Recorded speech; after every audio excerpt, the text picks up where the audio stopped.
हक्कानं सांगा, आम्ही तुमच्या बाजूला ठामपणे उभे आहोत. आता इथं अधिकाऱ्याचं जरा चाललंय, त्याचं जरा लाड चालू आहे. आता ते थोडे दिवस लाड आहे, ते लाड काही जास्त दिवस चालणारे नाहीत. आणि त्यामुळे अधिकाऱ्यांना पण माझी विनंती आहे, आपण सरकारचे पैसे पगार घेतो, सरकारकडे जनतेच्या करामधून पैसे जातात, म्हणजे आपण जनतेचे नोकर आहोत, आपण कुठल्या पुढाऱ्याचे नोकर आहे असं जर खानापूर आटपाडी मतदारसंघातल्या अधिकाऱ्यांना वाटत असेल तर त्यांनी इकडे सरळ राजीनामा द्यावा आणि त्या नेत्यांच्या मसरावरती जाऊन राहावं. तिथं जाऊन तुम्हाला काय घातपात करायचे आहे, पाणी भरायचं आहे, शेणखत काढायचे आहे, प्रेम उतू चाललंय, जाऊन तिथं करा ना काम. कशाला इकडं सरकारची वेळ वाया घालवताय, सरकारची वेळ घालवू नका. मला परवा मी विट्यात आलो, विट्यातून जाताना एक मला शेतकरी भेटला आणि म्हणला माझी म्हस चोरीला गेल्या. बघा किती गंभीर विषय आहे, माझी म्हैस चोरीला गेल्या आणि कुणी चोरल्या हे मी सांगितलंय तरी सुद्धा लक्ष दिलं जात नाही. मला पोलीस स्टेशनमधून फोन आलाय, तुझ्या विरोधात केस आल्या. काय प्रकार आहे?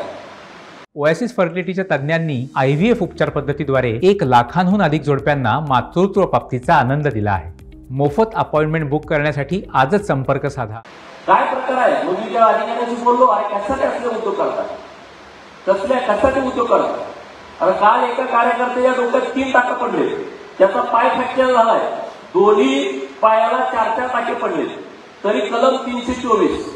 आणि दुसऱ्या प्रकरणात लगेच 307 लावला. मी डिवाइस केला, मला फोन केला, म्हणलं तुम्ही इथं आल्याच्या नंतर जेवढे गुन्हे खानापूर आणि आटपाडी पोलीस स्टेशनला 307 चे दाखल झाले, 326 चे दाखल झाले, 325 चे दाखल झाले, 324 चे दाखल झाले, त्या सगळ्या गुन्ह्यांची लिस्ट मला पाहिजे आणि त्याच्यासोबत मेडिकल सर्टिफिकेट पाहिजे. मला बघायचं नेमकं तुम्ही कशा पद्धतीने कुठले गुन्हे दाखल केले.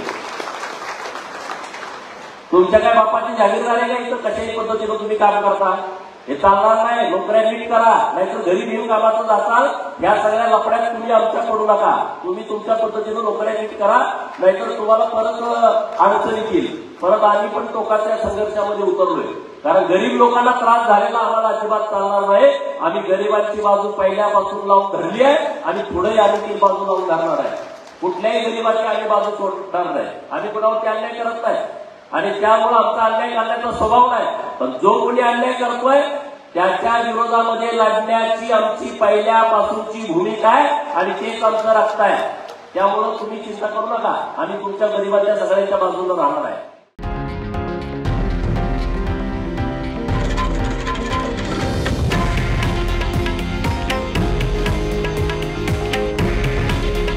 हे आहे देशातील नंबर 1 न्यूज नेटवर्क आणि आपण पाहत आहात TV9 मराठी.